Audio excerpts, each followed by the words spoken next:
Ok, pessoal, vamos começar.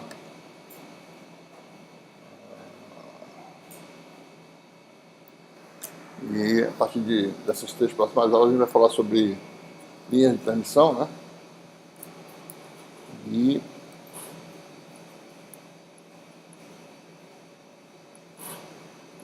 isso corresponde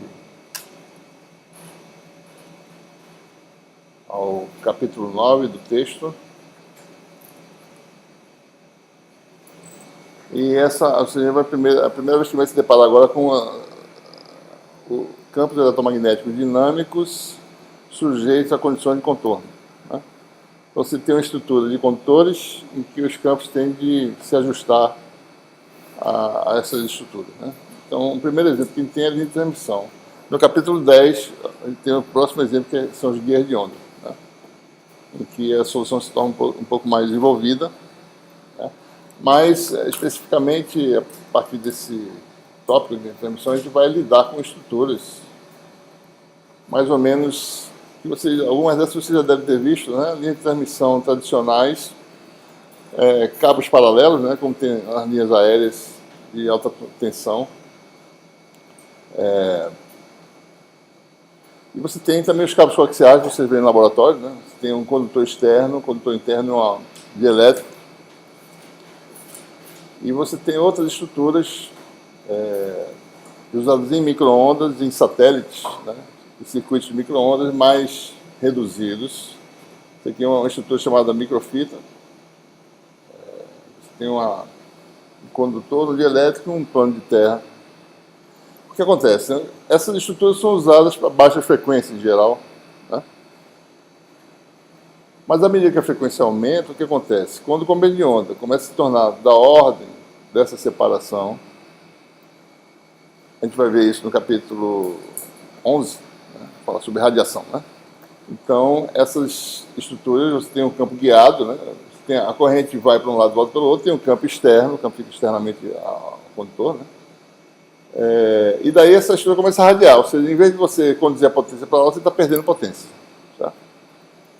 Então você irradia, tem radiação eletromagnética sendo emitida, perda de potência. Então, a partir de uma certa frequência, esse tipo de situação se torna inviável, né? Então, o que você faz, você confina o campo, tá certo? Esse tipo de coisa, que situação, um cabo coaxial desse tipo, você tem um condutor central, né? E você impede que haja radiação, né? Então, porque você está blindado o sistema, então a radiação não sai, tá? Você guia e transmite pela estrutura, né? Outra coisa, essas dimensões começam a se tornar da ordem do comprimento de onda. Então, imagine, micro-onda, centímetro, né? Comprimento de onda, tá? Então, essas estruturas têm dimensões, se você for ver, centímetros. Ondas milimétricas, a estrutura começa a se tornar tamanho milimétrico, tá? E assim por diante, né? À medida que você precisa transmitir muita potência mesmo, de levar potência, como por exemplo, estação de TV, né? Quer levar potência lá para a antena, tá certo? Então, essas estruturas de cabo coaxial se tornam dissipativas, né? Cada vez mais, tá certo? Tem outros tipos de perda devido ao aquecimento. Então, o que você faz é tirar o dielétrico e fazer uma estrutura fechada, que é a que ele vai estudar no capítulo 10, que é o guia de onda. É um condutor que encerra todo o campo, né? E todo o campo é transmitido naquela região oca, e em algum lugar você tem uma pequena microantena que capta aquela potência, certo? Então, nesse capítulo, a gente vai estudar estruturas desse tipo. Estrutura de 2 condutores. O que tem de características nessas estruturas? Nessas estruturas suportam o que a gente chama de um módulo transverso eletromagnético, módulo TAN, né? Então, essas estruturas têm um tipo particular de solução para o campo eletromagnético que é muito semelhante a resolver problemas em eletrostática, que a gente vai ver aqui, certo? Então, é como se estivesse resolvendo problemas lá do capítulo 3, né? Condições de contorno, problemas de valor de fronteira. Usando função potencial, a gente vai ver que é possível, né? Mesmo o campo sendo dinâmico, usar a função potencial tradicional que a gente conhece. Certo? Então, é isso que a gente quer falar hoje. Né? A gente vai hoje falar sobre o modo, aula 7, né? Modo TM. Vamos ver as características principais desse modo. Vai ver que ele se comporta muito, né? As características de propagação do modo TM são muito semelhantes às características de propagação de uma onda plana no espaço livre. Né? Vai ver isso aí, importante. E também vamos falar sobre algumas características de transmissão, né? Parâmetros característicos.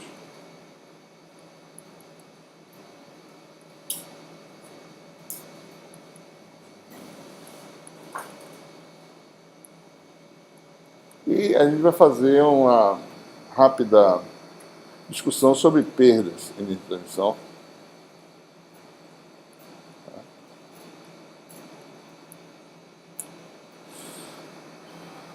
Ou seja, nessa aula de hoje, a nossa análise vai ser uma análise de campos. Né? A gente vai ver no final do capítulo que a gente pode fazer uma análise usando parâmetros de circuito tradicionais.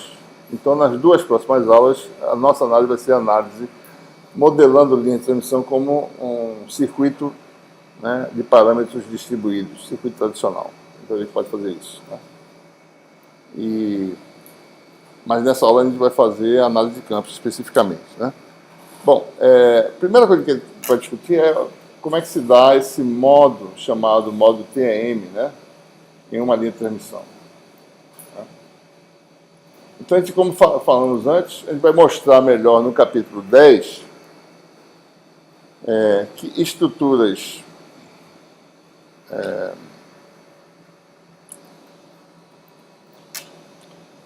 gente vai mostrar nesse capítulo mais ou menos, né? Estruturas que têm dois condutores, né? Como esses três exemplos que eu mostrei, né? Sempre tem dois condutores, né? Isso aqui tem dois condutores, certo?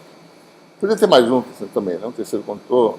Você, às vezes tem linhas trifásicas, né? Tem vários condutores. Tem esse cabo coaxial, dois condutores. Tem essa microfita, dois condutores. Pode-se mostrar que a menos dessa aqui, essas duas suportam modos TAM, modos transversais eletromagnéticos. Né?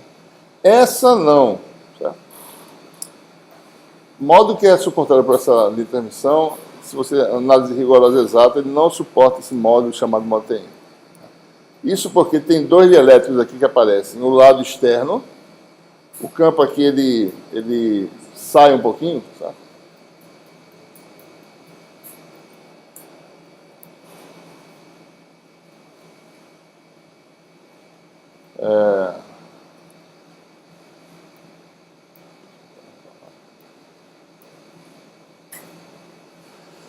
O campo guiado aqui nessa estrutura tem dois dielétricos. Tem esse azul aqui e tem o externo, que é o ar, né? É claro que o pessoal fecha isso com outro condutor em cima, mas rigorosamente você tem espaço para ver aqui. Então, o fato de ter dois dielétricos faz com que o modo não possa ser TM. A gente vai provar isso depois, certo? Tem que ser um modo híbrido ou TM ou uma combinação de dois, que a gente vai falar sobre isso também. Mas o campo aqui, ele vaza, né, um pouquinho, certo? O objetivo do dielétrico aqui é puxar para dentro o campo. O dielétrico esse é o objetivo dele. Quanto maior a permissividade, mais para dentro vai ficar. Né? Então, pouco efeito externo vai ser observado aqui, pouca influência. Né? Essa estrutura, do jeito que está aqui, ela não suportaria. Agora, se fosse uma estrutura de dois condutores, assim, exatamente dielétrico, um sanduíche perfeito. Né? É claro que, na aproximação dessa largura ser grande em relação a essa dimensão, você pode mostrar que esse estrutura vai suportar um modo TM. Só tem um dielétrico envolvido, né, no problema, não tem mais de um, então você tem o modo TM, certo? Bom, então, se você tem uma estrutura de dois condutores, o fato aqui é que, se você faz o sistema de coordenadas, né, x, y, z é a coordenada longitudinal saindo do quadro. Observe que se na nossa análise de ondas livres no espaço livre, a gente mostrou que a constante de propagação era um fator exponencial, exponencial menos j, né? Kxx, né? exponencial, produto, né? Menos j ky, y, exponencial de menos j kzz. A gente mostrou que a solução da equação de Maxwell, a solução da equação de Helmholtz, dá um tipo de solução desse tipo, um harmônico. E observe que lá você tem um espaço ilimitado nas direções x, y e z. Tá? Nesse problema aqui, nós temos restrições nas direções x e y. Tá? Não temos na direção z. Então, a gente vai propor que a solução para esse problema seja algo do tipo, um campo E como sendo um campo transversal apenas, totalmente contido no plano do quadro. Certo? O campo E é um campo transversal, que depende das coordenadas transversais. Né?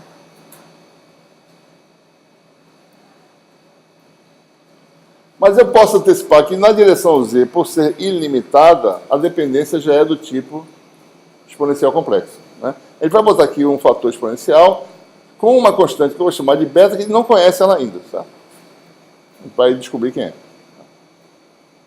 Vai pesquisar soluções que tenham essa característica. Né? E o H também é um campo transversal, que só depende de XY, e a dependência eu já sei a priori, certo? Que é, uma vez que a região é ilimitada, é complexa exponencial. Né? É claro que se a propagação fosse nesse sentido menos e, eu teria um mais na frente aqui. Tá? Isso aí, a gente pode mudar. Tá? Ok? Bom, então se a gente joga isso nas equações de Maxwell, né, e começa a mexer com as relações entre campo eletromagnético, você vai ter, por exemplo, rotacional do campo, né? Tá?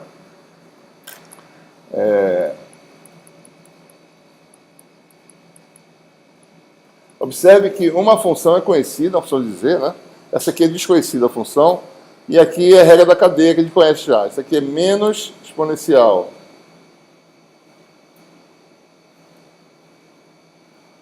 É menos z, aliás, né?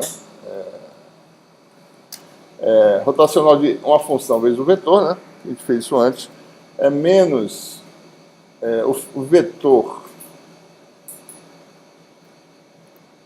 vezes o gradiente do produto vetorial da função, que é o exponencial. Né?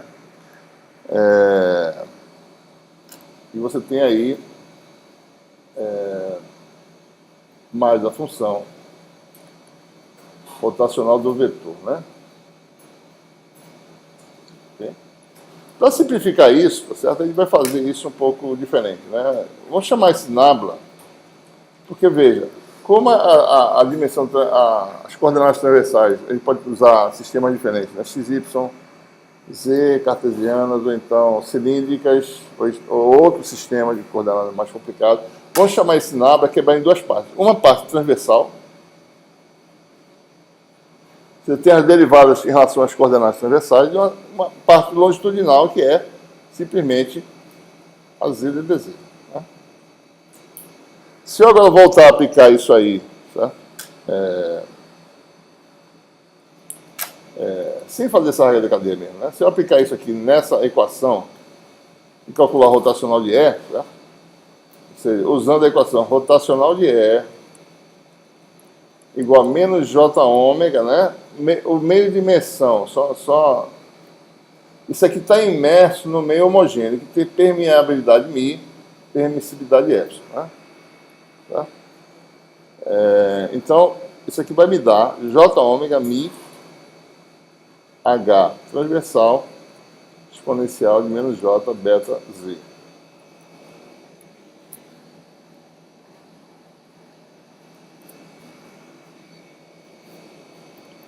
Quando eu jogo a expressão para o nabla desse jeito, né, nabla T mais AZ de dz, eu faço produto vetorial com ET igual, né? ET exponencial, né?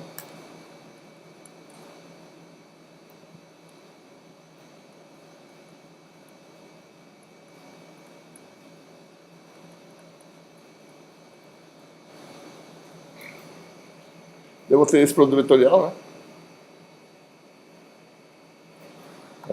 Observe que isso aqui não opera sobre essa função, né? Então essa função passa.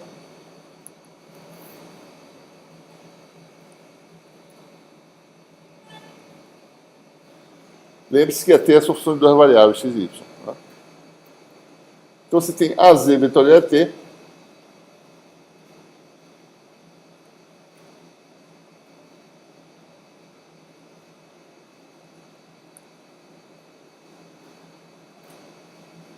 né? Igual a... Aliás, desculpa. AZ vetorial ET, falta derivada, né? Derivada disso aqui, tá? A derivada passa direto, vai aparecer um J beta aqui na frente, tá? Menos J beta do fator exponencial aqui. Tá?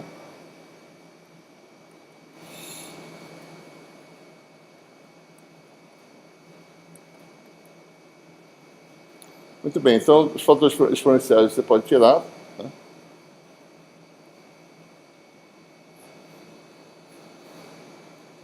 E aí você olha direitinho as direções dos vetores resultantes, né? Esse vetor e esse. Esse está no plano transversal, o XY. Este é o vetor no plano transversal, esse também. Então o produto vetorial está sempre na direção longitudinal, né? Direção Z. É porque x com y dá z, y com x dá z, né? Então, aqui está na direção Z, ou seja, isso aqui tem que ser zero, concorda? A resistência de Z de um lado é igual a resistência de Z do outro, e isso aqui tem que dar isso igual a isso, né? Então você tem duas equações, uma delas importante, rotacional transverso de E, igual a zero, né? E você tem essa condição, o campo transversal igual a beta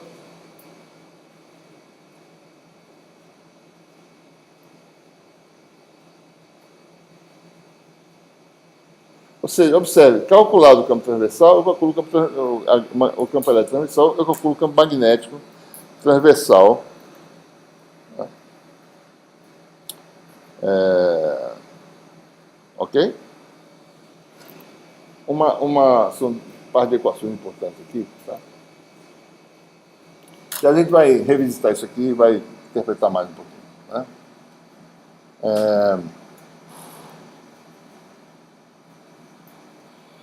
Muito bem. Então, observe, né? Uma outra equação eu posso obter também para o fato de divergente de E, divergente de D é igual a densidade de cargas livres, não existe cargas livres no problema, né? Não existe carga, densidade de carga, é nula, é volumétrica. Então, isso aqui vai dar divergente de epsilon é igual a zero ou divergente de E igual a zero. Mais uma vez eu quebro o meu nabla em uma componente transversal e uma longitudinal.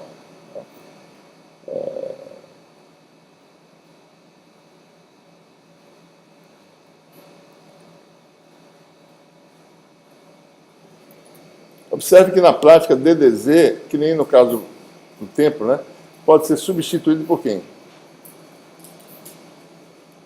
Menos J beta. Tá? Porque a derivada racional é menos J beta vezes a função exponencial. Né? Então, é como multiplicar menos J beta. É outro valor da equação diferencial. Certo? Então, aqui eu posso botar direto, né, já sabendo disso, né, para não perder muito tempo, que o nabla, na verdade, nada mais é do que, equivalentemente, ele pode ser escrito assim, né?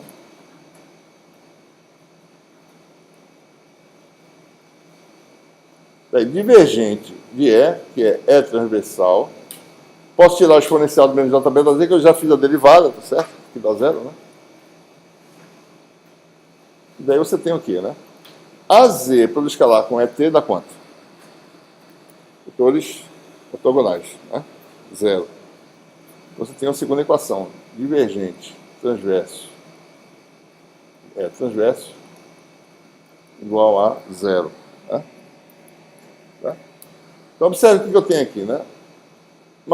Essa equação aqui é uma equação que é obtido o E transversal, eu calculo o H, né? Mas vamos olhar só como se obtém o E transversal. Ora, uma equação rotacional de E é igual a zero. Tá?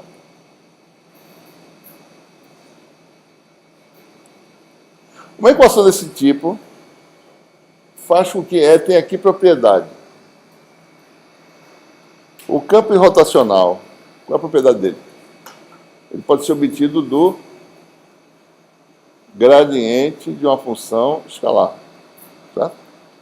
Lá no capítulo 2 a gente falou isso, né? Todo campo que é rotacional, pense no campo só existe em duas dimensões, x e y, certo? No domínio do plano x, y. Se o meu mundo fosse o domínio x, y, então o campo é irrotacional, é porque esse campo pode ser obtido do gradiente no domínio. Vou botar o sinalzinho característico, né, que dá a interpretação de energia que nós já temos, gradiente de φ, que é uma função de duas variáveis x e y, certo? Ou Rφ, né, no caso, se for cilíndrico. Certo? Então, todo campo que é rotacional pode ser escrito como gradiente de função escalar, e nossa interpretação, o sinal dá a interpretação correta de energia por unidade de carga, é o potencial no ponto, né? A gente já falou antes, certo? Então, essa é a propriedade fundamental, né? Então, isso é interessante, porque a gente pode resolver problemas usando conhecimentos que nós já temos, né? De problemas de valor de fronteira, porque a gente vai ter um problema tipo estático, né? Campo, parece um campo estático, um campo transversal. E se você jogar agora nesta equação, o que eu tenho que fazer aqui? Divergente do gradiente dá o laplaciano. Então, o problema de uma linha de transmissão se resume a resolver a equação de Laplace em duas dimensões. Tá? Resolve essa equação, sujeita às condições de contorno, que são dois condutores, né? O potencial vai ser, num plano Z constante, o potencial vai ser um valor no condutor, um valor no outro. Tá? Obtida a solução, calcula o campo elétrico, obtida o campo elétrico, calcula o campo magnético, e daí obtém as características de transmissão da estrutura. Tá? Então, basta resolver a equação de Laplace. O campo transversal, o transverso, é de natureza estática. Tá? Todas as propriedades de natureza estática que a gente conhece, a gente pode falar. Tá? Por exemplo, né? Quais são as propriedades do campo transversal? Só tem ele mesmo, na verdade. O campo elétrico da transmissão, no modo TM, é estático. Né? Você tem aqui dois condutores. Se eu fizer integral de linha fechada do campo elétrico, dá quanto? A circulação de E dá zero. Tá? Integral de linha de um ponto até o outro dá a diferença potencial entre os pontos. São aquelas coisas que a gente já conhece. Tá? Posso fazer integral de linha em qualquer caminho, vai dar sempre potencial desse condutor menos do outro. Num plano de referência, viu, pessoal? Né? Se mudar o plano, o potencial vira outro. A gente vai ver isso aí. Porque ele está falando, as coisas dependem de Z. Eu cortei, fixei Z, e nesse plano tudo se comporta como se fosse no regime estático. Quando eu saio desse plano, eu tenho uma outra solução, resolvendo o mesmo problema, só que ela muda em relação à solução anterior.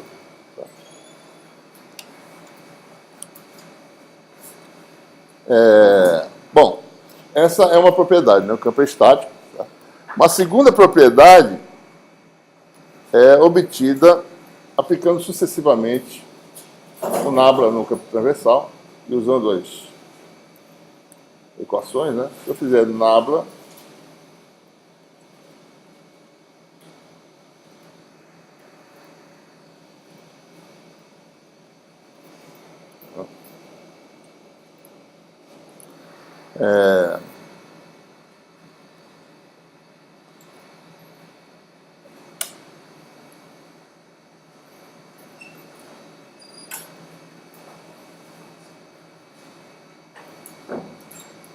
só um minutinho aqui, peraí. Né?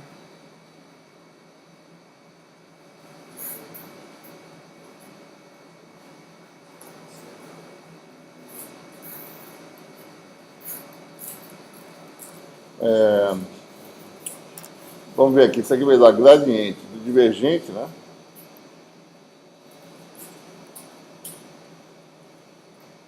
Menos o laplaciano de E, certo? Bom, isso aqui é divergente. Né? Divergente de E é zero, certo? Então isso aqui dá menos laplaciano de E. Ora, mas o que é menos laplaciano de E? Vamos calcular esse rotacional aqui. Rotacional de E rotacional de E da E transverso, né? É menos J ômega mi H transverso, né? Ora, H transverso, eu acabei de calcular aqui, tá? Ele é relacionado ao próprio E, né? É beta sobre ômega mi a Z vetorial E, tá?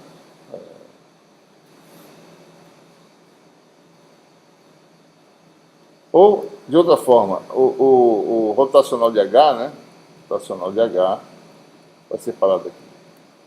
É a densidade corrente que não tem, que o meio não tem corrente no volume, certo? Pode ter de superfície, no condutor, se tiver perdas. Então vai ficar J ômega epsilon E. Né?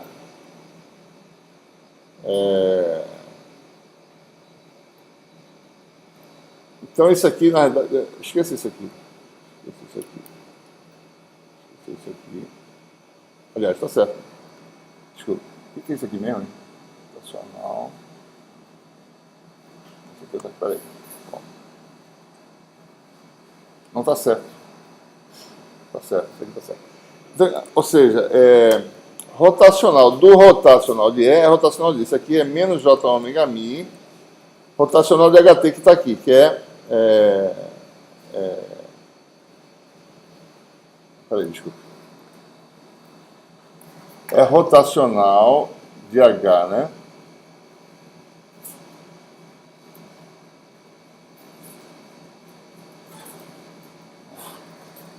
Pessoal, desculpa, estou fazendo rotacional. Não.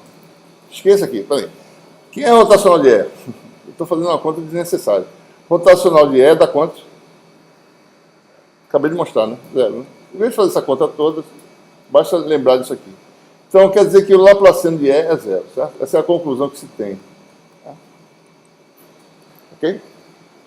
E isso vai me dar uma propriedade nova. Né? Se eu vier, olha, E satisfaz a equação mais geral, que é a equação de Helmholtz. Laplaciano de E mais K2E igual a zero, tá? Quem é K? Bom, isso aí vem já da equação de Helmholtz, né? Isso aí é verdade no meio linear homogêneo isotópico, né? É isso aqui. K é ômega raiz de mi epsilon, certo? Isso é conhecido. Tá? Isso é a propriedade que eu misturando as equações de Maxwell, eu chego na equação de Helmholtz. Se eu quebrar agora isso aqui, nabla 2 vira nabla t ao quadrado, né? Menos beta 2. Por quê? Porque nabla t é igual a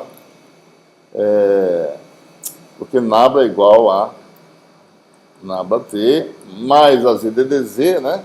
Que é menos j beta a z, né? Esses vetores são ortogonais, nabla 2 é isso aqui ao quadrado menos beta 2, né? Então, se eu aplico isso aqui, vai dar nabla t ao quadrado menos beta 2 é t, mais K2 é t igual a zero. Né? O que nós temos, então? Nabla t ao quadrado de ET mais K2 menos beta 2 é t igual a zero. Né? Bom, isso aqui eu acabei de mostrar. Deu quanto?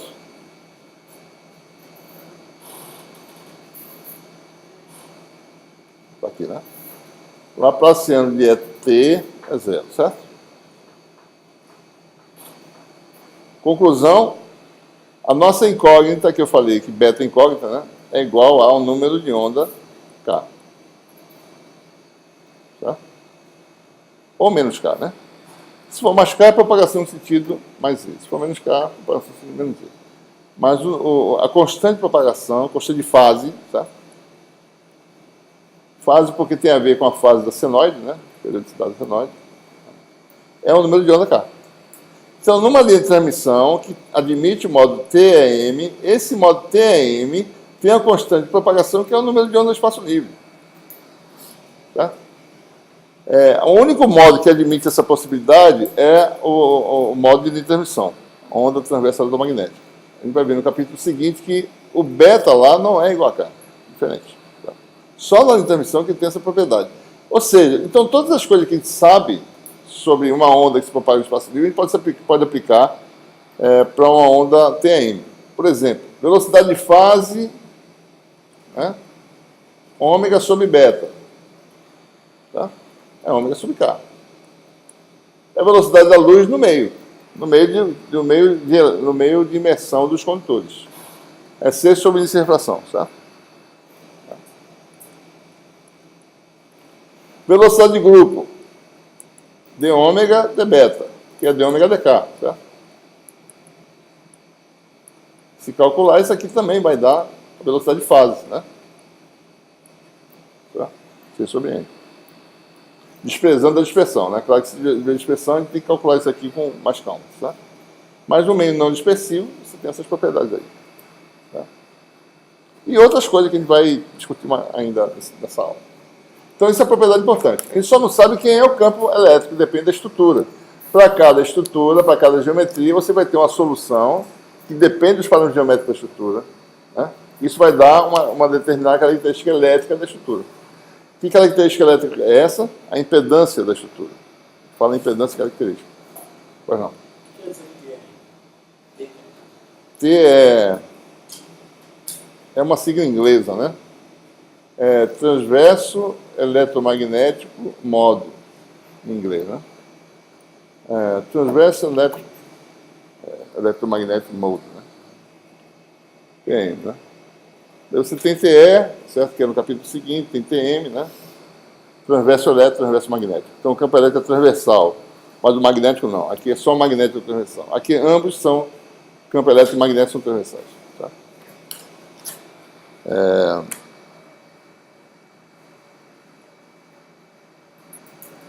Então, observe, né? O formalismo em transmissão qual é? Primeiro, resolve um problema de valores de fronteira que consiste em resolver a equação de Laplace em duas dimensões para a função potencial.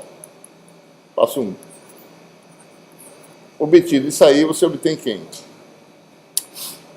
O campo elétrico é menos o gradiente, né? Da função potencial. Calculou o campo elétrico, calculou. Terceiro, calculou o campo magnético, que é uma relação do tipo aquela relação original que ele tem lá logo no começo. Beta sobre ômega mi, né?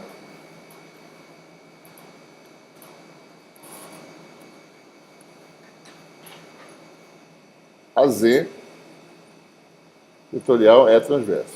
Ora, o que é beta sobre ômega mi? Se beta é igual a K, beta é ômega raiz de mi epsilon, né? Isso aqui vai dar 1 sobre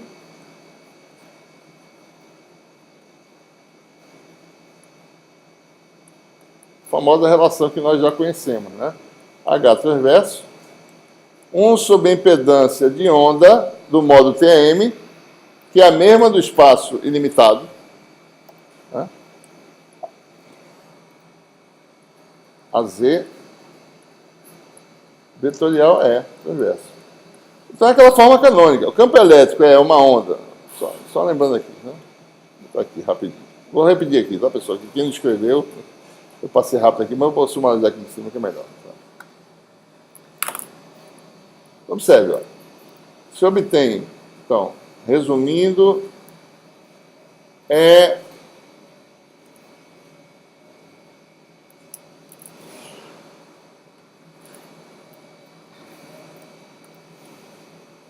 igual a menos gatilho de φ,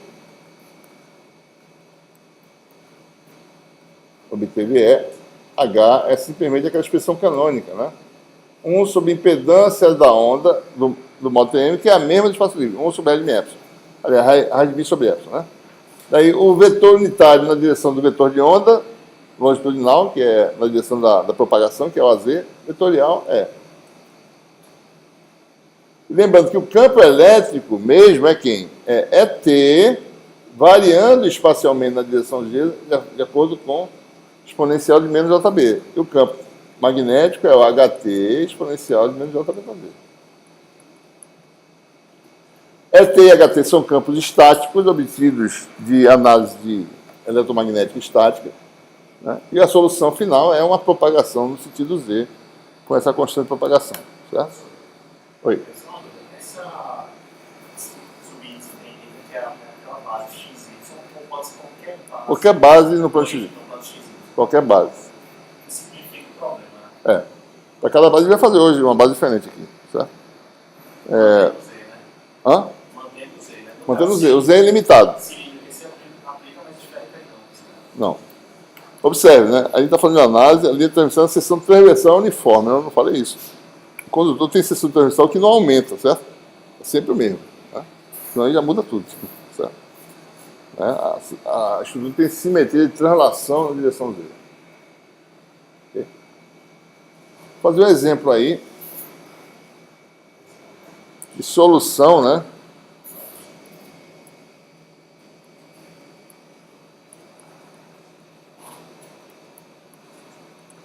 Vamos determinar a solução no cabo coaxial, certo? Modo TEM, né?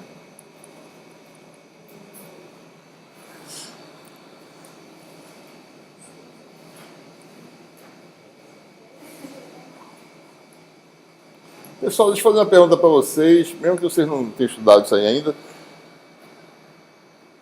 É só essa solução numa linha de transmissão ou tem outras soluções? Vocês acham? Qual é a sensação de vocês? Solução que eu estou falando assim, é só modo TM ou teria outras possibilidades de solução? Ele quer tocar minha música o tempo todo. Peraí. Será que existiriam outras possibilidades de solução em que o campo elétrico não é totalmente transversal, o magneto também não?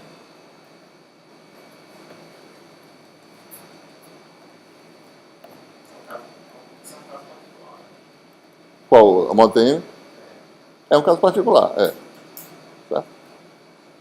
Então, tem possibilidade de ter outras soluções. Se você aumentar a frequência, vão ter problema, esse problema que eu falei da dimensão, começa a ficar comparável e tal, esse problema de radiação ocorre e é possível ter soluções em que o campo tenha um componente longitudinal e outro, o H também, e assim por diante. É possível ter a solução. Tá?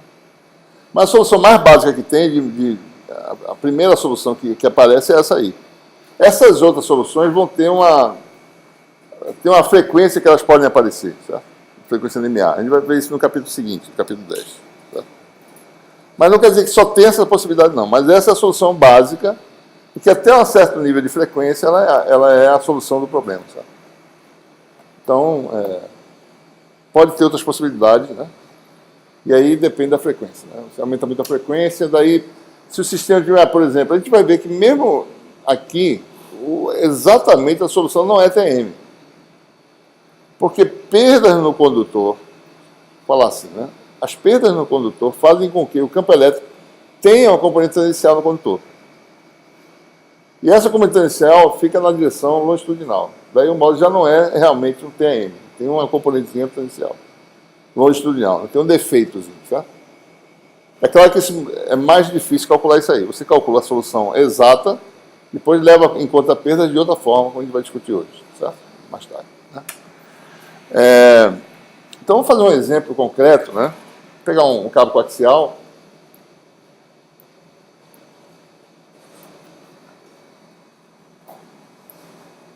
Fazer um cabo coaxial. Certo?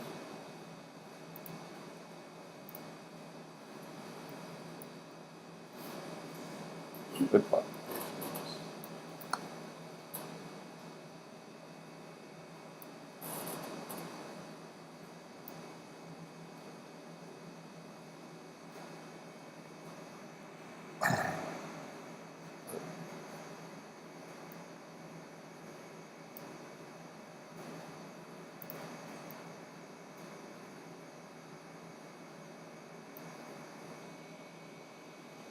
Nossa.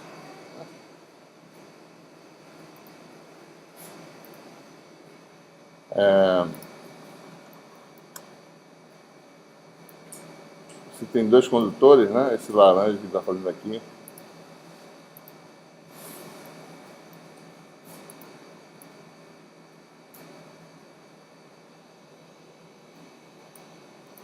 Né? Você tem aí, você está meio eu aumentar um pouquinho isso aqui.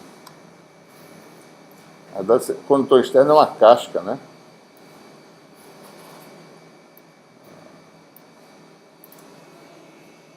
Certo?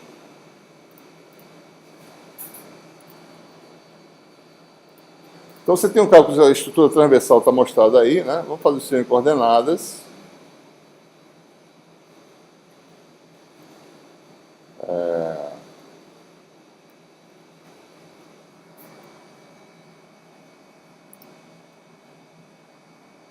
O sistema de coordenadas aí.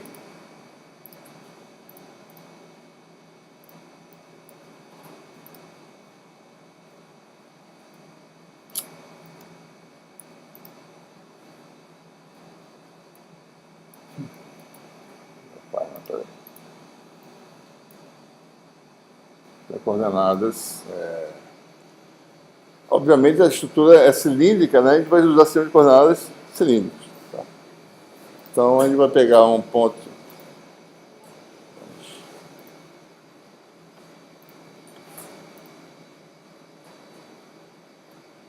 Coordenadas RFI. Tá?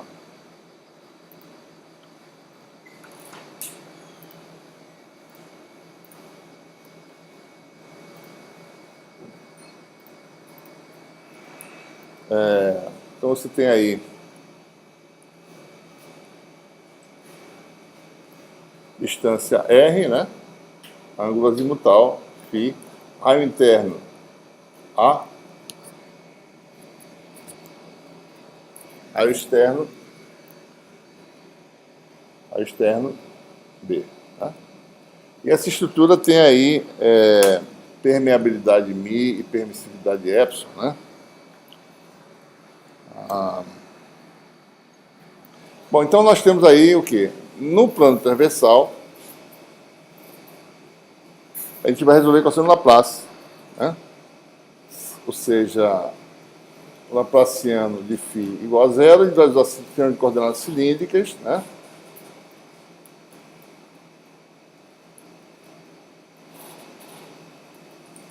Isso aqui dá algo assim, né? Mais 1 sobre R2, D2 potencial derivado em relação ao azimuth segunda, né? Dá zero.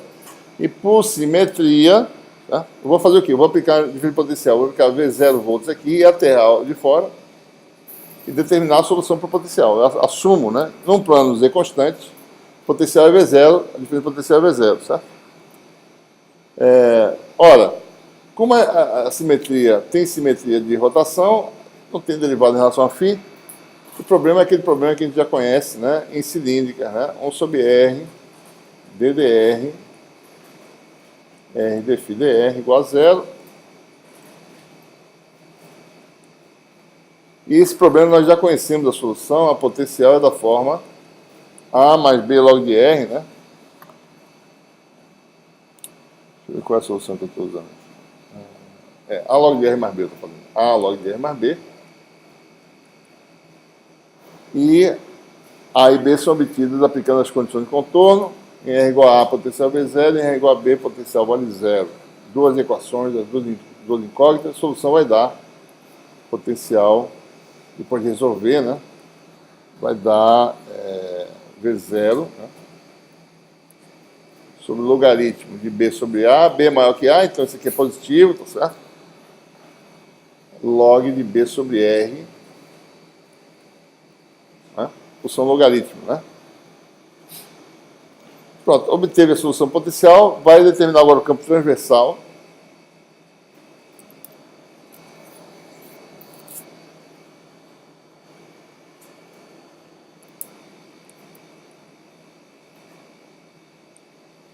Menos gradiente transversal, né, de φ, só lembrando, agora nesse caso, o nabla transversal seria, contra a sua expressão completa, AR, DDR, né, em cilíndricas, mais a φ sobre R, ddφ, mas essa derivada em φ não existe, né, porque o potencial depende só de R. Derivada da função logaritmo, menos log de R dá menos 1 sobre R, né, com menos a mais. Então o campo elétrico vai dar V0 sobre R logaritmo de B sobre A R, né? Ou seja, o campo elétrico é radial, né? Como no caso do cabo coaxial lá em eletrostática, né? Você tem o campo elétrico, digamos que esse aqui é positivo, num determinado plano de coordenadas, V0 é positivo, então você faz isso, né? Se V0 fosse negativo, o campo elétrico estava invertido, sabe? O campo elétrico é radial. Sai de uma carguinha positiva, termina na negativa no condutor externo, certo?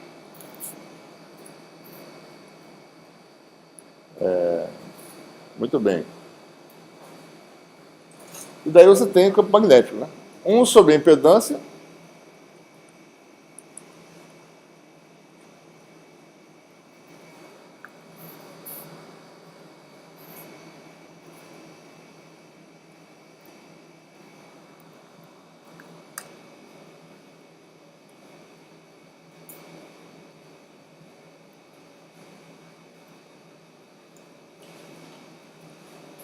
Bem, AZ vetorial AR.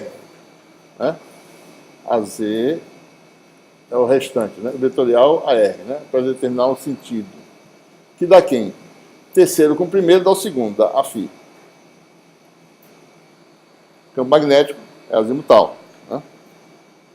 Então ele forma circunferências fechadas aqui, que circulam para esse valor positivo de V0, né? No sentido azimutal, linhas fechadas, que são as linhas de campo magnético. Tá? Tá?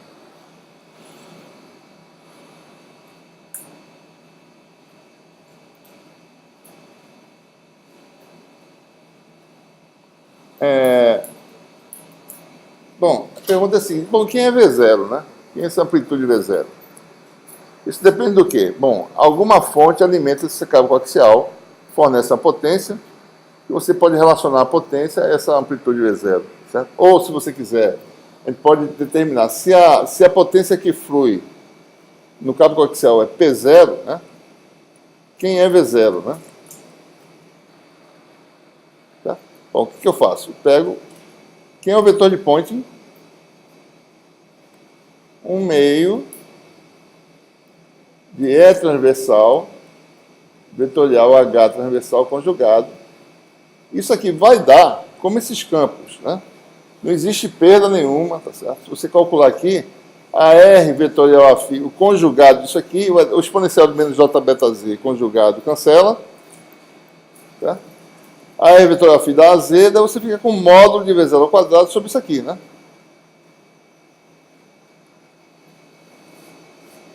Observe que V0 é um fasor, certo? Tá?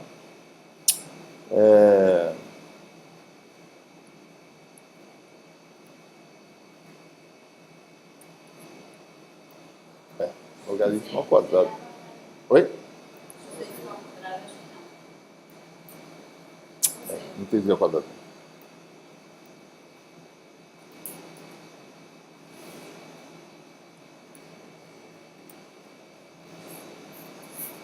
O log, né? Também não, né? Não, log tem. Log B sobre A ao quadrado, certo?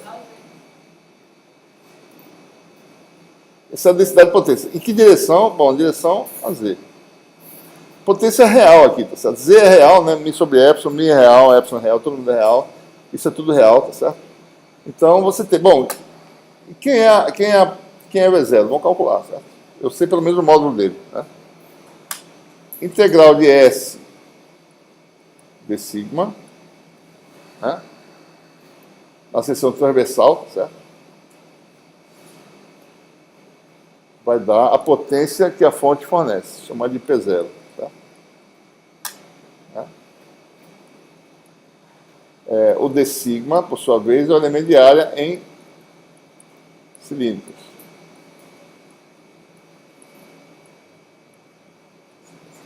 Tá?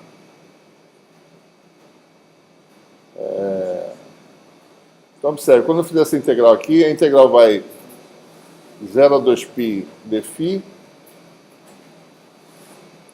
A a TB de R dr, né? E vem todos aqueles termos lá, tá certo? Módulo de V0 ao quadrado sobre R2, Z log ao quadrado,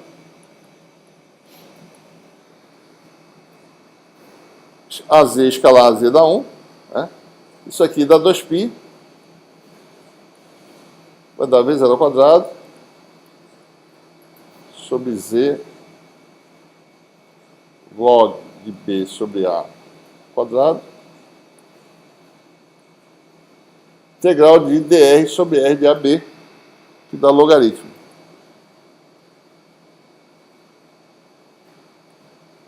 Tá?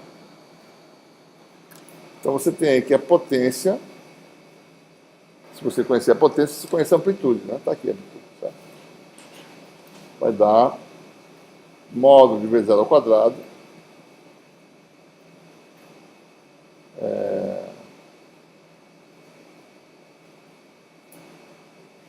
vou botar assim, tá certo aqui, tá, né?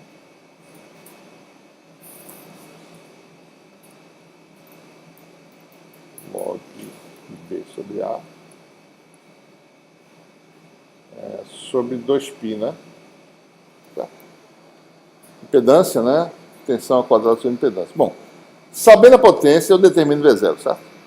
Então é assim que eu determino V0, daí eu determino os campos, quanto é que tem volts por metro, quantos amperes por metro eu tenho do campo. Certo? Né?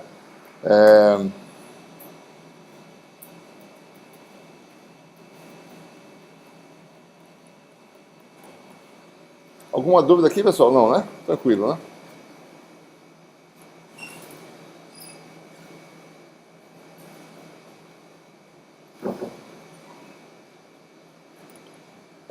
Vamos falar sobre algumas grandezas representativas, né? E esse cálculo que eu acabei de fazer vai ajudar um pouquinho também, certo? Deixa eu ver só uma coisa aqui. Estou achando estranho um fator aqui.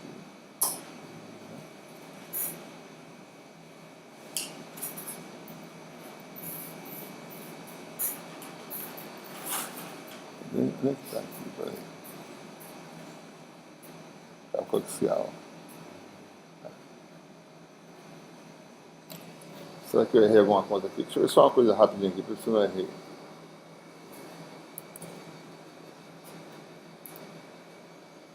Só uma coisinha rápida aqui, peraí. Esqueci um fator de 2, não, pessoal? Acho que esqueci, né? É isso que eu estou querendo saber. Tem um fator de 2 aí, né? Que eu esqueci. De 2, né? Então tudo tem um 2 aqui, certo? Aqui teria um 2, né? E aqui aparece um 2, né? Certo? Então tem esse parâmetro aqui que a gente vai já identificar. Né? Um meio, né? Que é valor eficaz. O meio tem que aparecer, né? V0 ao quadrado sobre uma impedância, né? Esse parâmetro aqui a gente vai já identificar. Essa aqui é a impedância característica da linha de transmissão. V sobre 2π log de B sobre A. Depende do meio e da geometria da linha de transmissão. Impedância característica é algo super importante. Casamento de impedância, você tem uma linha de transmissão, você tem que ter uma carga que tem impedância igual a impedância característica da linha para transferir toda a potência. Tá? Então, é importante esse parâmetro aqui. Tá? Muito bem.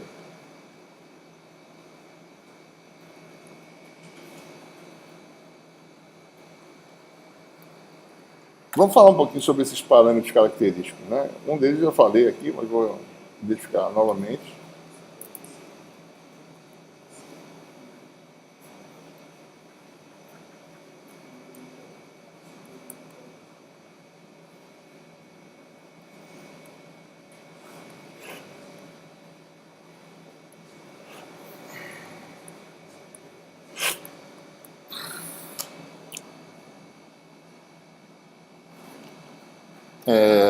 Bom, primeiro, já falou, né? Velocidade de fase. Aliás, antes, né? Primeiro é impedância característica, certo? Estou pulando aqui. Deixa eu só... Bom, vamos falar sobre tensão e corrente, né?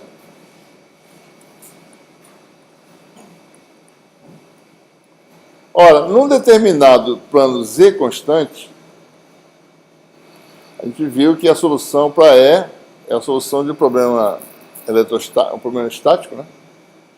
E que a gente admitir que a diferença de potencial seja V0 entre condutores, né? Uma vez que o campo varia exponencialmente, com a exponencial complexa, né? Para cada, ou seja, num dado plano de referência, você tem a solução amarrada a V0, né? Então, se você tem uma variação exponencial ao longo da linha, a tensão, a diferença de potencial entre condutores varia também periodicamente com essa mesma variação ao longo da linha. Então, a tensão tem uma forma de onda. Certo? A diferença de potencial entre condutores varia periodicamente ao longo da linha. Seria algo do tipo exponencial de menos J beta Z. Certo? Tá? Se eu mudo o plano de referência, o E muda, né? Com esse fator, então o V também tem que mudar junto. Certo? Mesma coisa a corrente, né? A corrente que flui no condutor, ela tem a ver com o campo magnético, né? Circulação do campo é a corrente envolvida no plano transversal, então a corrente também tem esse comportamento. Isso eu sempre estou falando da propagação no sentido mais Z, né? Eu posso inverter isso aqui e botar mais aqui também, né? E a corrente também vai ter um valor de referência, né? No mesmo plano em que V é V0, vai ser um valor I0 de corrente, exponencial menos J beta Z, né? Quem é a corrente I, pessoal?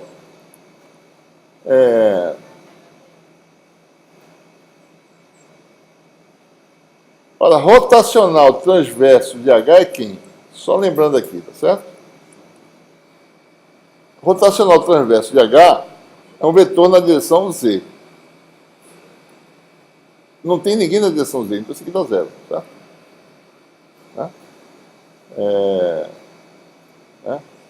E não quer dizer que H tenha circulação nula, viu, pessoal? Quer dizer que ele tem rotacional zero, mas não quer dizer que ele tem circulação nula. Se eu circular um condutor, eu tenho que a integral de HDL no plano transversal dá quanto? A corrente envolvida. Tá? Então, se eu tiver no plano de referência Z igual a zero, isso aqui vai dar corrente e zero. Tá? Que é esse padrão que aparece aqui. Tá? Então, tem a conexão direta, né? Entre circulação de campo magnético e corrente, né? Corrente que flui no condutor, e a diferença de potencial e a diferença de potencial e o campo elétrico no campo coaxial, né? Muito bem. Você pode explicar de novo Qual? Isso aqui? rotacional. Por que isso aqui é assim, isso aqui é assim? Porque existe uma corrente que eu não coloco aqui, tá? Está escondida. Que é a corrente de superfície. Né? Então a corrente de superfície eu não posso botar na equação de mar, mas quando eu circular, quando eu fizer uma integração, eu tenho que levar em conta que vai ser todas as correntes envolvidas. Né? Então é assim, ó, integral de HDL é tudo que tiver envolvido, tá certo? A parte volumétrica dá zero, que vem dessa equação aqui. A parte superficial não aparece na equação diferencial. Tá? Mas vem de onde? Aqui está o condutor. A corrente flui, né?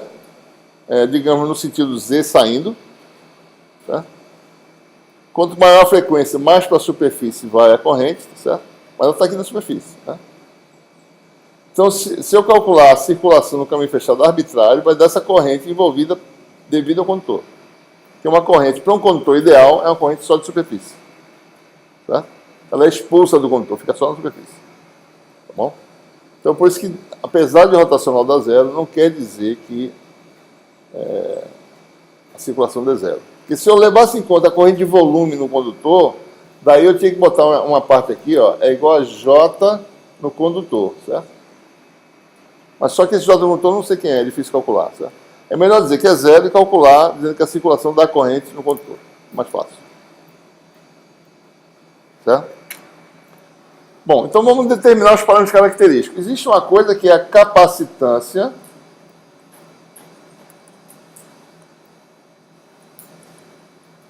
por unidade de comprimento da linha de transmissão, né? Ora, se o campo elétrico sai de um lado e termina no outro, sai de um condutor e termina no outro, é porque tem carga de superfície. Então, se tem carga de superfície, tem carga por unidade de diferença potencial da capacitância, né? Só que a capacitância, a área vai aumentando, tá certo? Infinitamente é infinita. Então, você faz por unidade de comprimento. Tá? Então, o que a gente faz? Calcula num condutor positivo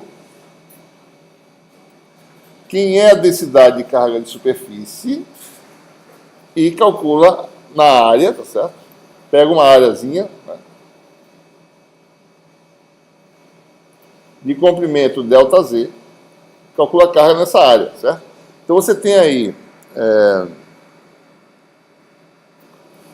você tem o perímetro do condutor positivo e o comprimento longitudinal ΔZ, né? Então o ρS é quem? É o D normal, né? Aqui é o normal para fora do condutor, certo? É o D escalar, essa normal, né? É o D transversal, escalar, normal. Isso aqui dá o quê? Epsilon, E transversal, escalar, normal. Né? Então, essa carga que está nesse condutor positivo, chama de ΔQ, né? Vai dar o quê, né? Como esse ΔZ é muito pequeno, né? Então não existe muita variação na função periódica. Desprezível variação, né? Isso aqui vai dar ΔZ. Chama de DL esse comprimentozinho aqui, né? Então observe que a superfície aqui é delta sigma, né? É DL ΔZ, né? Essa integração é simplesmente multiplicar por ΔZ, então isso aqui vai dar integral no caminho fechado, certo? De isso vezes dl, né? Ou seja, de epsilon ET escalada normal no caminho fechado, esse caminhozinho C aqui, certo? Então é assim que a gente calcula, né? Isso é a integral de superfície, mas uma parte da integral é simplesmente multiplicar por ΔZ, a outra dá a integral no perímetro. Então a carga por unidade de comprimento vai ser a integral de epsilon, né? Integral de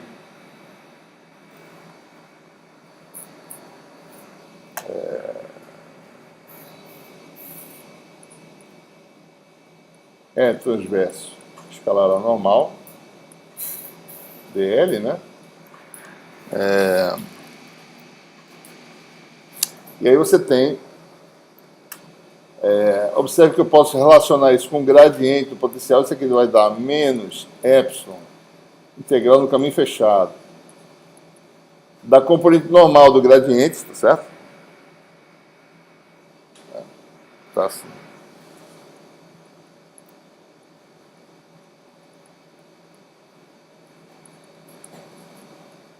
Se quisesse mexer mais ainda, isso aqui é a derivada em relação à coordenada normal de φ. Né? E a capacitância por unidade de comprimento é a carga por unidade de comprimento sobre a diferença de potencial, que no plano que a gente de referência é V0. Então vai dar ΔQ, ΔZ sobre V0. Então isso aqui vai dar menos...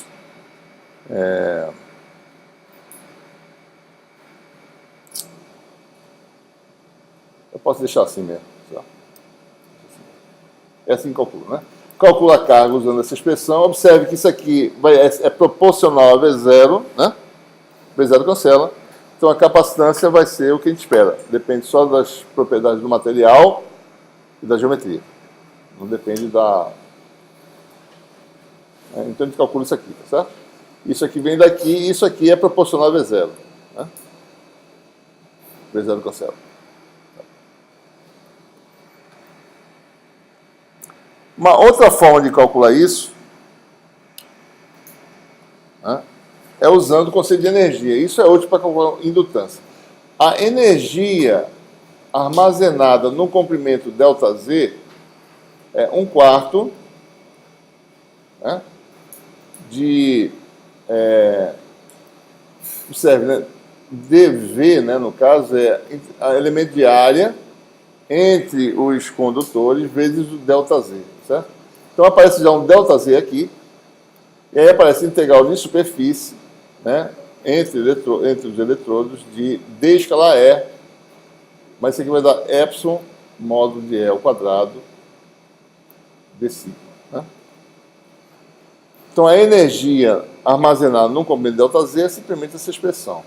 Por outro lado, do nosso regime estático, nós sabemos que a energia, em termos de capacitância, né, é 1 meio de CV2, mas dá, no regime harmônico, vai dar 1/4 de CL, né, delta Z, módulo de V0 ao quadrado. Né? Daí eu posso determinar, tá, a capacitância usando essa expressão também, né? Ou seja, igualando essas duas quantidades, usando energia eu determino a capacitância. Tá? Então eu tenho aí que a capacitância seria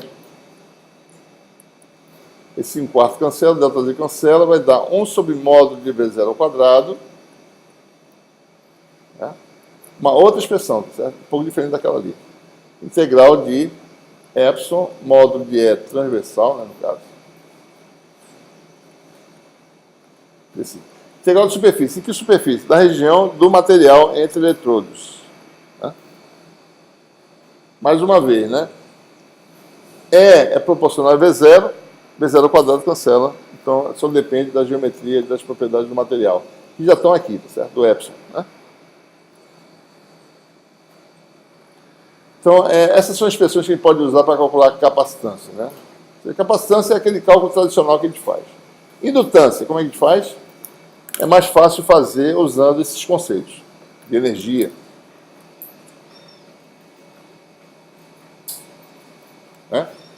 A energia magnética armazenada num comprimento delta Z vai ser 1/4, né?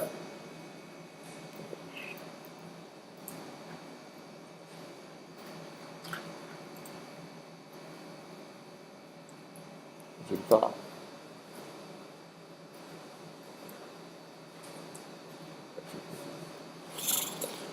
1/4 de integral de volume, né? Vou botar a expressão de nós aqui, ó, dV, né?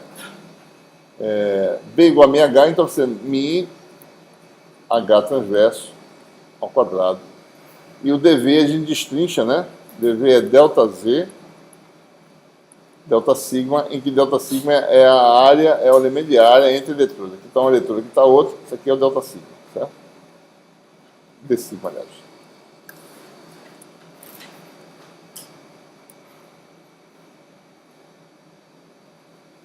D sigma, né? Daí você tem novamente energia magnética, vai ser o quê? Né? Vai dar delta Z μ sobre 4, né? Em uma integral de superfície do campo transverso desse.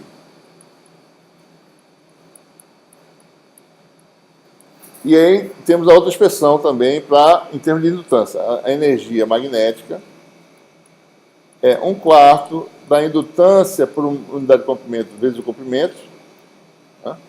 É a indutância total do comprimento delta Z, vezes L2, né? Módulo de I0 ao quadrado. Né? Tá? Então nós temos aí, igualando as duas, você tem então uma forma de calcular a indutância por comprimento. Calcula essa integral e calcula indutância por comprimento, vai dar 1 sobre I0 ao quadrado, módulo. Você vai ter μ integral na superfície de H transverso ao quadrado. Mais uma vez, né? H é proporcional a I0, né? Circulação de H dá I0, então isso cancela esse zero e você tem uma fórmula para indutância, né? É claro que a gente vai ver que existe forma mais simples de calcular, mas só para mostrar de forma geral esse cálculo aí, certo?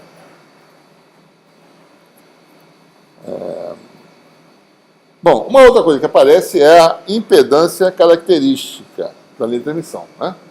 Em cada plano transversal você tem diferença potencial, né? Entre esses dois condutores. Esse aqui está V0, esse aqui está aterrado, por exemplo, né? É V0, diferença potencial, e a corrente que flui no positivo, digamos que saindo do quadro, é e 0. Essa razão V0 sobre 0 é que chama de impedância característica, chama de ZC.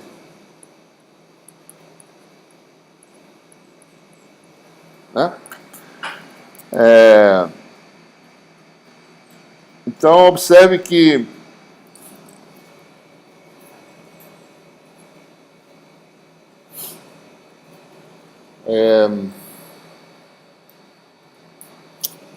esse parâmetro aqui, tá certo?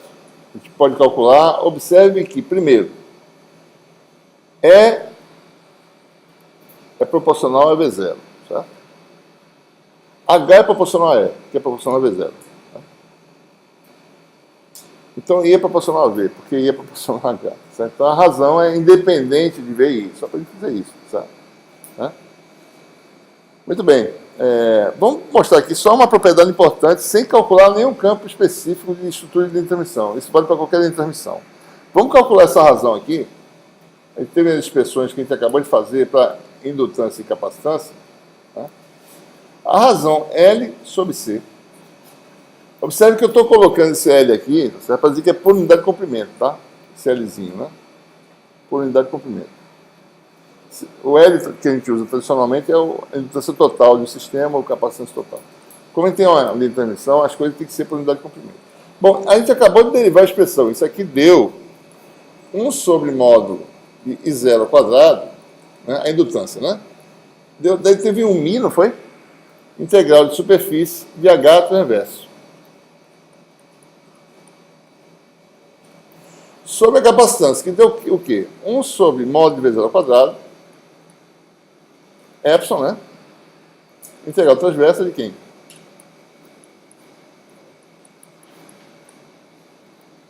Em módulo, o HT é o que em relação a E?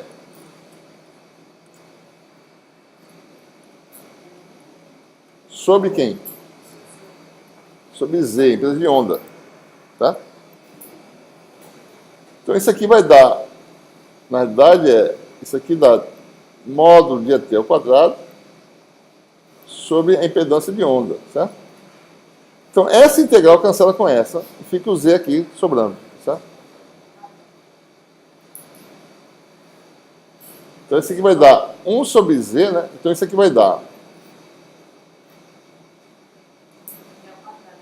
Oi? Sobre Z2, né? Tá certo. Vai dar 1 sobre Z2, vai ficar, observe, vai dar V0 sobre 0, né? Módulo de V0 ao quadrado, módulo de I0 ao quadrado, 1 sobre Z2, μ sobre epsilon, e aqui cancelou, né? As integrais, independentemente da forma dos campos. Bom, por definição, a tensão sobre corrente é impedância característica. Então, vai dar módulo da impedância característica ao quadrado. Isso aqui é quem? Mi epsilon. I sobre epsilon, tá? Então, isso aqui dá 1.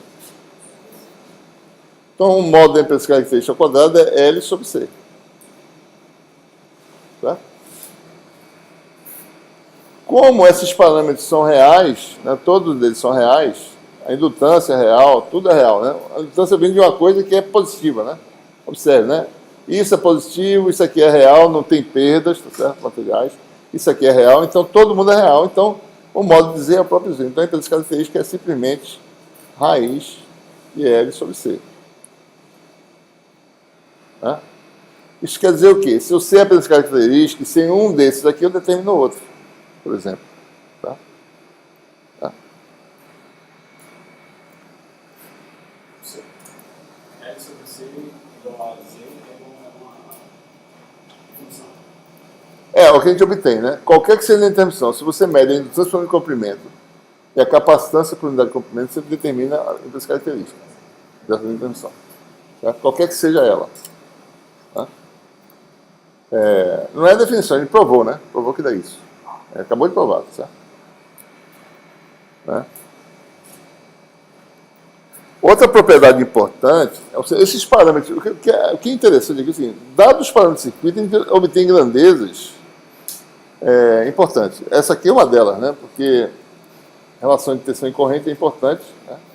Para saber, você vai casar uma impedância, tem que saber, bom, qual é a impedância característica, é importante. A outra coisa que aparece aqui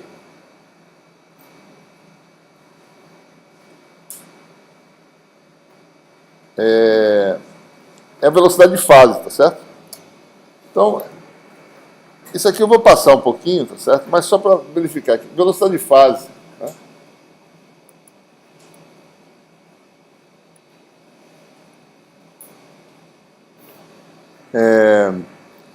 Que para uma linha de transmissão é igual a de uma onda livre, tá? É isso aqui, né? C sobre índice de refração no meio, tá certo?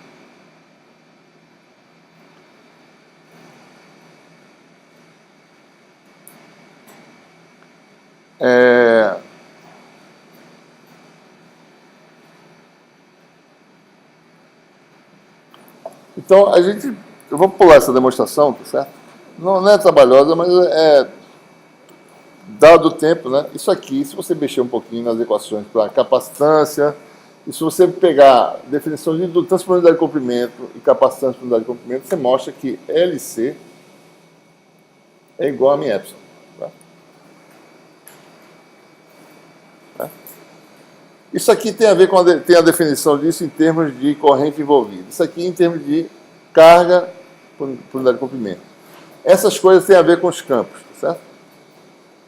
E os campos se relacionam por impedância de onda e aparece um μ epsilon lá. Então, você mexendo nas coisas vai dar isso aqui, é uma coisa simples, certo? Então, oi? Não tem perda. Não tem perda, certo? Então, a velocidade de fase, se isso aqui é verdade, pode ser também obtida por essa expressão.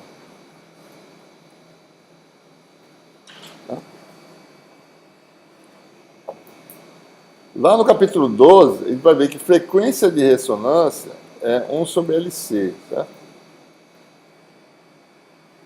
No circuito, né? No circuito tradicional. O circuito RLC, a frequência de ressonância é 1 sobre RLC. Tá? Então não confunda uma coisa com a outra, né? Isso aqui é por unidade de comprimento, certo? Isso aqui é tradicional. Certo? Ele não é 1 sobre RLC, mas esse aqui é por unidade de comprimento.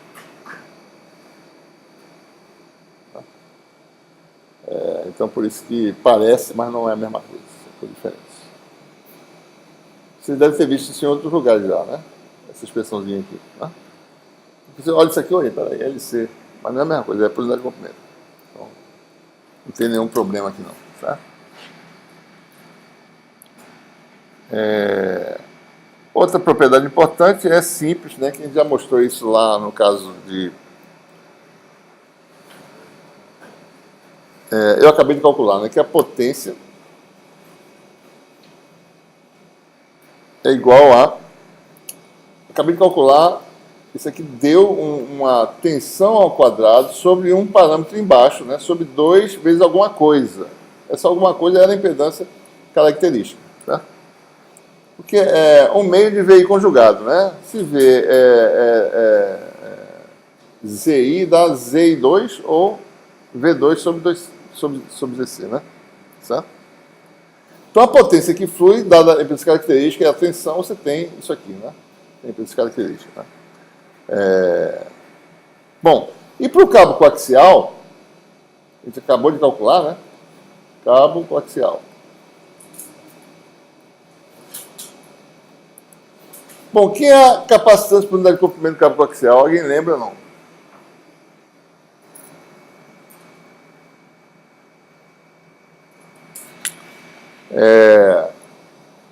Você tem lá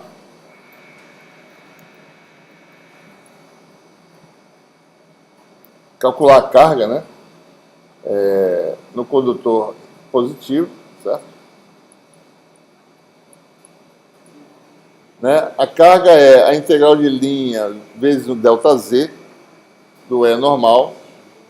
O E normal, né? Esse E normal aqui, ele vale V0 sobre A log de B sobre A. Não é isso? É V0 sobre R log de B sobre A, né? A integral disso aqui vai dar 2π, né? Então isso aqui é a carga, certo? Vai ser epsilon, a carga de superfície é epsilon vezes isso. A integral da densidade de carga vai ser 2π vezes isso, vezes A. Então vai dar 2πA, vai dar 2π epsilon, B0 sobre log de B sobre A.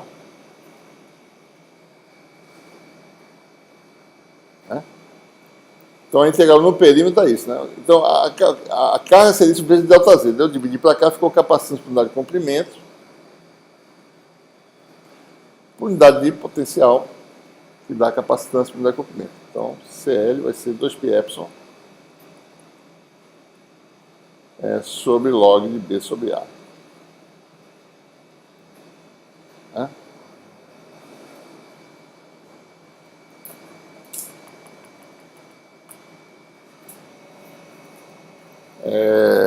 O que mais?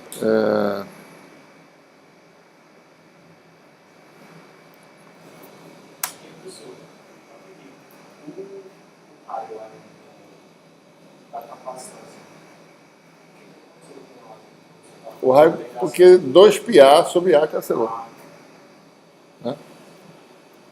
Indutância é a integral de HDL, né? Certo? O H é... Vamos botar aqui.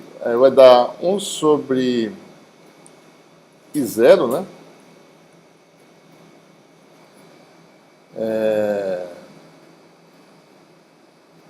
Não, a indutância é calculada diferente, né? Vamos calcular diferente a indutância, não é assim não. A indutância vem da energia, né? Tem uma forma mais fácil de calcular a indutância,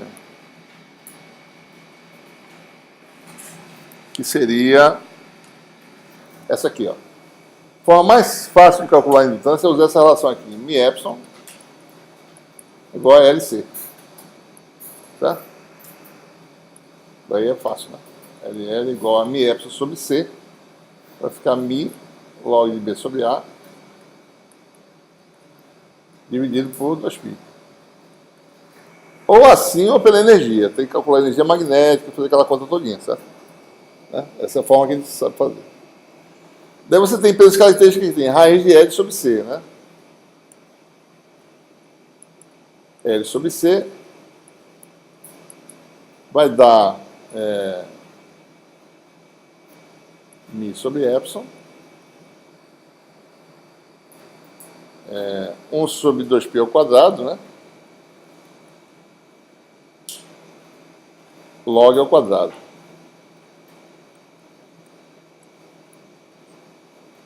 Certo? Daí raiz de L sobre C vai dar ZC. Raiz de μ sobre epsilon é a impedância de onda, que não é impedância característica, são coisas diferentes, né? Tá? Impedância de onda, log de B sobre A sobre 2π. Se vocês lembrarem aí, vão ver no vídeo que a conta que eu fiz da potência tem esse fator embaixo. Tem V0 ao quadrado sobre 2 vezes isso aqui. Impedância característica, né? Certo?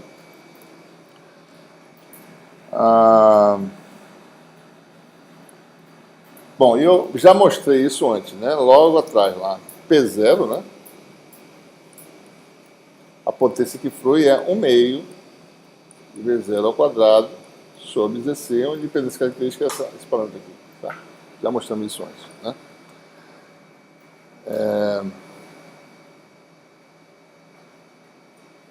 Muito bem. Bom, vamos agora concluir essa aula. Só faltam 10 minutos, né? 15 minutos, que horas são ainda? 15, está atrasado o meu relógio, eu acho. Que horas são aí? Não, mas esse é o relógio do meu computador, quero saber de vocês. Ah, tá certo? Tá bom. Deixa eu ajeitar aqui. Tá certo. Ele não vai errar, né? É mais fácil o meu relógio errar. Bom, apenas a gente vai uma discussão mais qualitativa, certo? Para falar sobre perdas, né?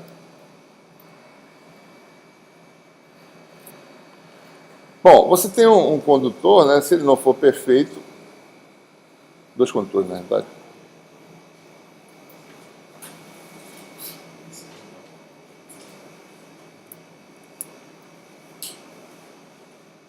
Isso que nós temos numa linha de transmissão no caso real, né? Você tem dois condutores, certo?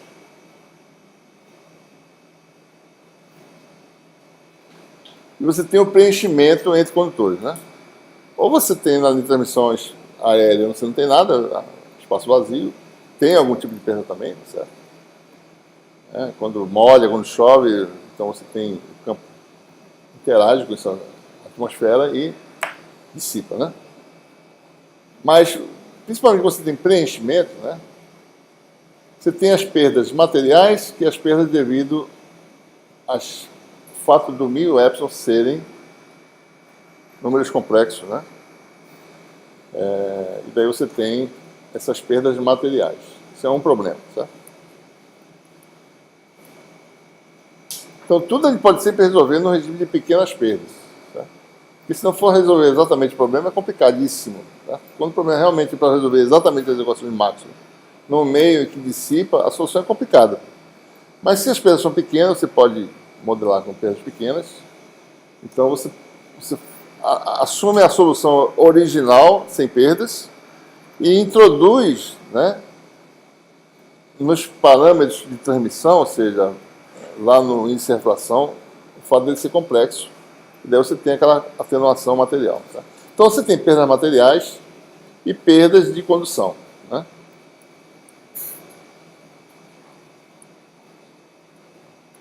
E é bom calcular essas coisas separadamente. Assume que só existe uma e calcula ela. Assume que só existe outra, calcula ela. Tá?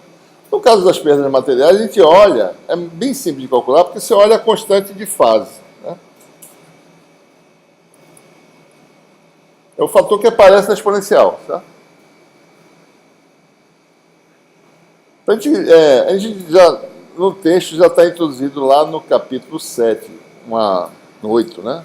Não tem capítulo lá? 9, né? 9. A gente define um parâmetro, para ficar evitando falar isso aqui, quando fala em perda, vale a pena fazer uma analogia com permissividade, né? E permeabilidade. Chamar isso aqui, certo? Esse produto μ-epsilon, de um parâmetro novo, chamado de permissibilidade.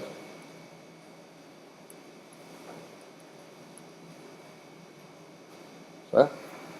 Na verdade, quem inventou esse nome foi eu, tá certo? Esse nome não existe. Eu acho, né? Eu nunca vi esse nome em nenhum lugar. Só para poder facilitar as coisas aqui. Tem permissibilidade, tem permeabilidade, vamos juntar os dois num só. Não tem nenhum significado físico, é só para a gente poder ter um parâmetro só e usar. Certo?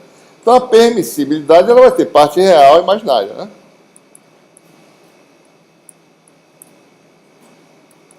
Certo? E a permissibilidade relativa, né? Ou seja, ela em relação ao valor do vácuo, o valor do vácuo é o produto dos parâmetros do vácuo, μ0, ε0. Né?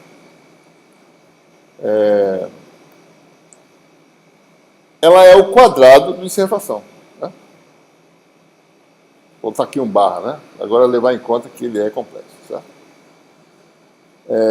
Então eu posso usar permissibilidade, tá certo? Ou inservação, né? Ou seja, beta igual a... Eu posso botar assim, beta igual a K0, raiz de Xi, né? E eu posso escrever beta igual a K0 vezes N, né? N barra. Tá? Se isso aqui é pequenas perdas, né, eu posso calcular o N barra. N barra é raiz de Xi' menos Jxi duas linhas, certo?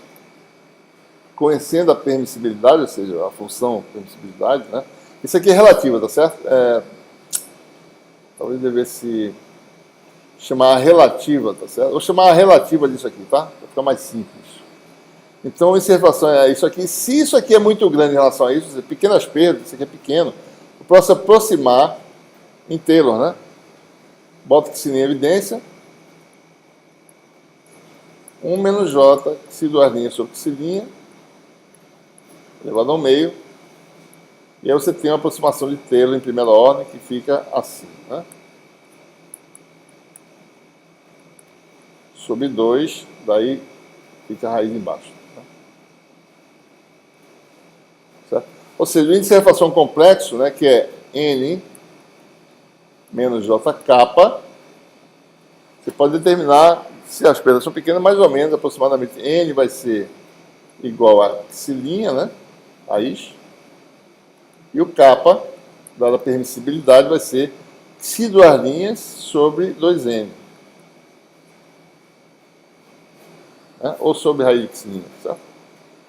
Então, dada a permissibilidade, nas pequenas perdas, você tem aproximadamente N e o K. Se não for, calcula exatamente, resolvendo uma equação biquadrática, dá para calcular, tá? Isso no momento não é muito importante. Mas o fato é que é o seguinte, para perdas materiais, que é o que a gente está falando aqui agora,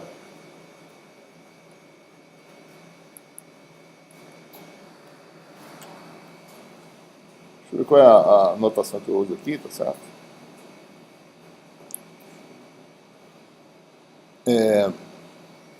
O que acontece, né? As ondas se propagam da forma exponencial de menos j, beta, z, né? Isso aqui dá exponencial de menos j, k0, n, z, que é da forma exponencial de menos j, n real, né? k0, n, e a parte imaginária da menos j menos k, k0, z. Então, o campo decai com uma constante de atenuação k0. E a potência vai cair com o fator 2 vezes maior. Né? Então, a constante de atenuação, né, para a potência, P de perdas, né, eu estou usando essa letra P aqui, eu acho. Certo? É simplesmente esse k0. Então, calcular perdas materiais é determinar no parâmetro material, naquela frequência, vai lá naquele site, vê lá quem é o N complexo, tá certo? Do material, calcula facilmente. Né? Pega o material e calcula as perdas materiais. Quanto é que a atenuação por unidade de comprimento. Certo? Ok? Então isso é fácil. Né? Calcular o K, se você sabe a permissibilidade, o K é xi duas linhas sobre o N, e o N é raiz de xilinha. Tá? Aí está resolvido. Né? Então, perdas materiais calcula dessa forma. Você vê o valor do coeficiente de extinção, que a gente chama. Né? Chama o coeficiente de extinção. Vê o valor, multiplica pelo número de onda no vácuo, aí você tem aí a constante de atenuação. Desculpa, isso aqui é 2, viu, pessoal? Isso aqui é para potência, tá? Então, a constante de atenuação para... Eu estou definindo diferente aqui, né?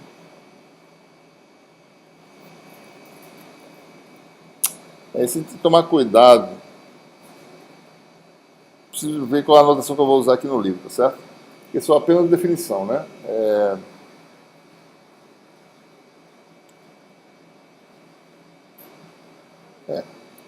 Vamos manter a consistência com o livro da gente, tá certo?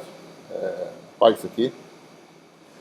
A atenuação de amplitude, eu estou chamando de alfa P isso aqui, né? Tá bom. A constante de atenuação associada à amplitude de campo é isso aqui, né? Se fosse para potência, é 2 vezes maior, certo? Tá claro aí, pessoal?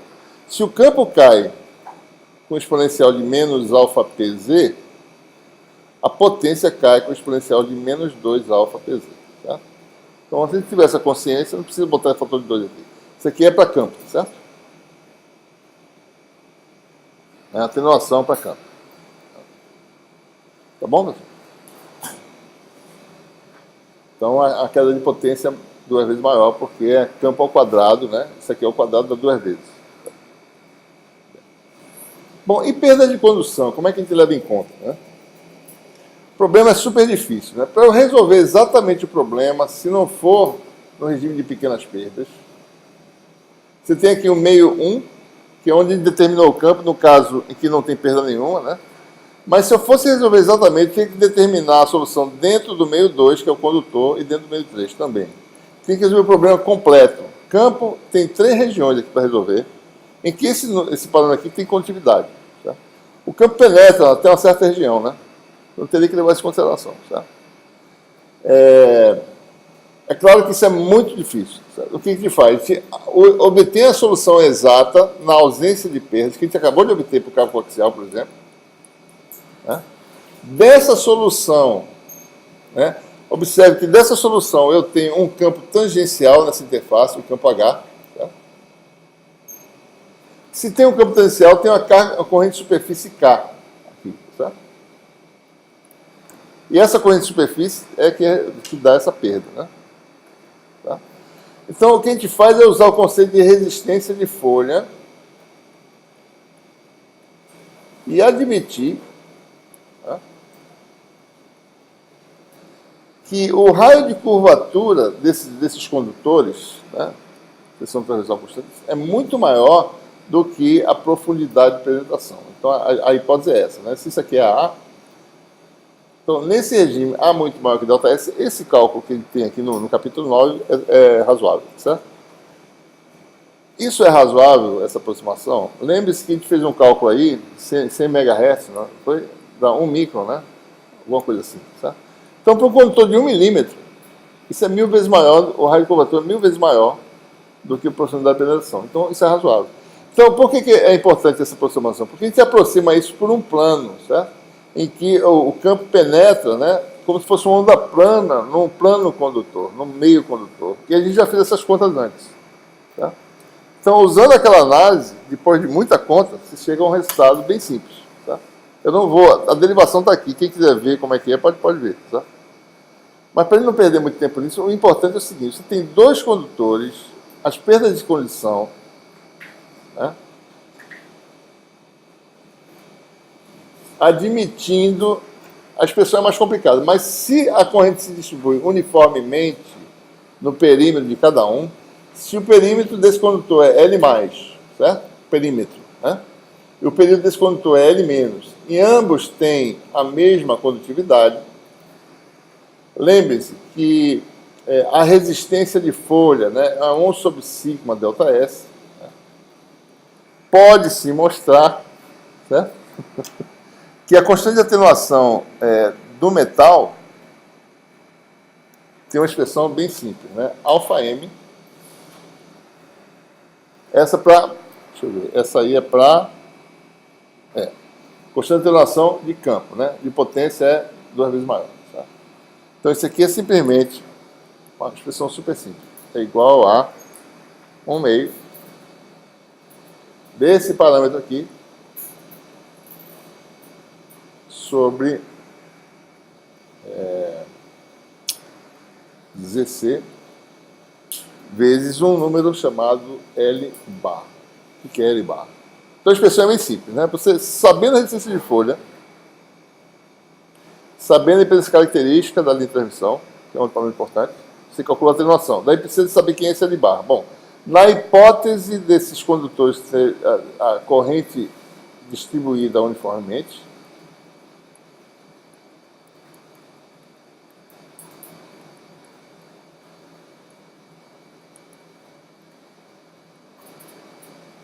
em cada perímetro, tá, pessoal? Por exemplo, no cabo coaxial isso é verdade, certo? A densidade de corrente superficial é a mesma em cada ponto do... Ela é mesma, não muda com o fio, não. Ela é constante, certo? Então, em cada perímetro, né,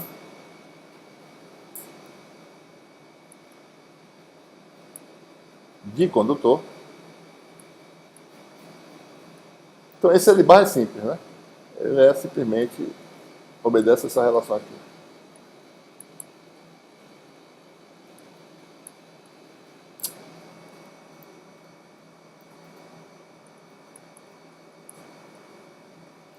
Expressão super simples. Sabe a resistência de folha, sabe a peso característica. Isso aqui é dimensional, certo? Alfa é unidade de comprimento a -1, né? 1 sobre esse L efetivo. E L efetivo calculado só na hipótese das correntes terem distribuição uniforme, que geralmente é verdade, certo?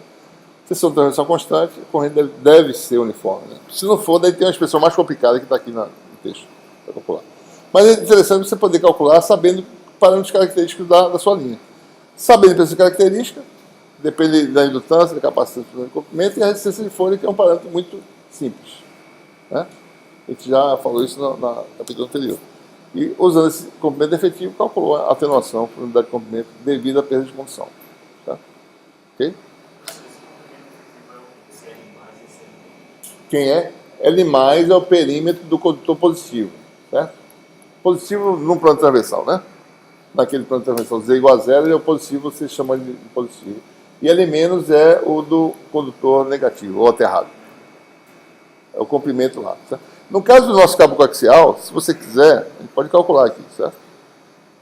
Nós temos, vou dar um exemplo rápido, né? Cabo coaxial, né? O L+, 1 sobre L+, você tem o condutor interno, o condutor externo, né? Raio A e B. Então, isso aqui é 2πA, né? Comprimento, é 1 sobre 2πA. Mais 1 sobre 2πB. Tá?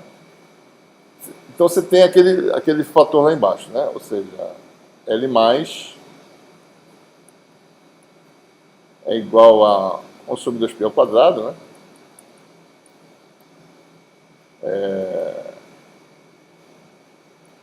AB sobre A mais B, né? Vai dar isso aqui, né? Vai dar A mais B sobre AB, inverte. Tá? Ah, não, tá. Esse 2π vai para cima. 2π vai para cima. 2π em cima, tá? É o produto dos perímetros, dá 2π AB, né? 2π ao quadrado, AB sobre A mais B. Seria L, né, professor? Hã? L não é mais. Seria L. Seria o quê? L barra. Desculpe, L mais. L bar.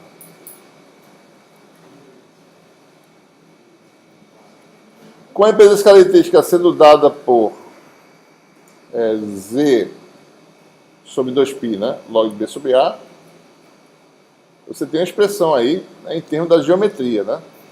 A atenuação devido às perdas de metal vai ser 1 sobre 2, 1 meio, né? Resistência de folha, 1 sobre sigma delta S. ZC, R sobre ZC, né? Vai dar Z sobre 2 aqui, tá certo?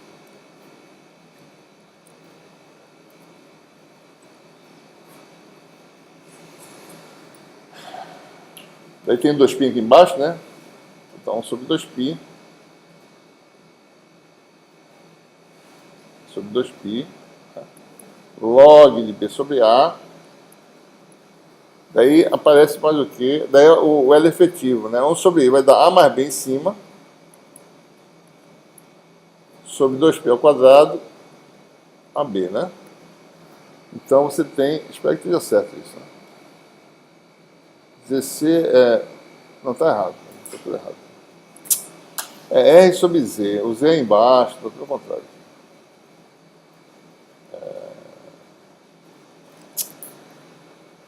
Espera aí, calma. 1 meio. Resistência de folha sobre ZC. Então, Z embaixo, né? Z aqui. Resistência de onda.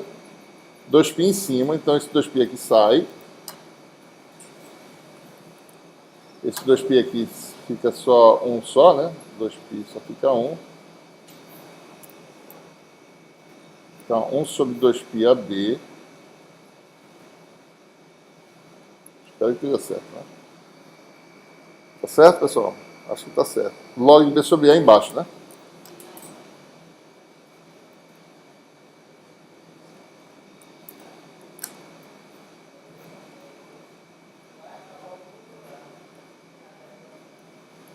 Então, observe, né? Você tem como ver de que forma a atenuação depende da frequência que está aqui dentro, ó. É 1 sobre R de F, né? Certo? Como depende da frequência, né? E como depende aí... Ou seja, delta é 1 sobre R de F. Então, R de F vem para cima. Aumenta a frequência, aumenta as perdas. Certo? É o que está dizendo aqui, né? Porque ΔS é o que? É 1 sobre AI, né? E F de 0 sigma, né? Então a frequência vai para cima, a atenuação aumenta, certo? Então tem uma dependência complicada em termos da geometria, da frequência, tá certo? Tá tudo embutido aí, da condutividade também, né? Tá, que aparece aí. Ok, pessoal? Bom, terminamos aqui. Só quarta-feira agora. Né? E depois só na outra quarta. Ok? A ata eu preparei, mas esqueci. Então deixa para a próxima.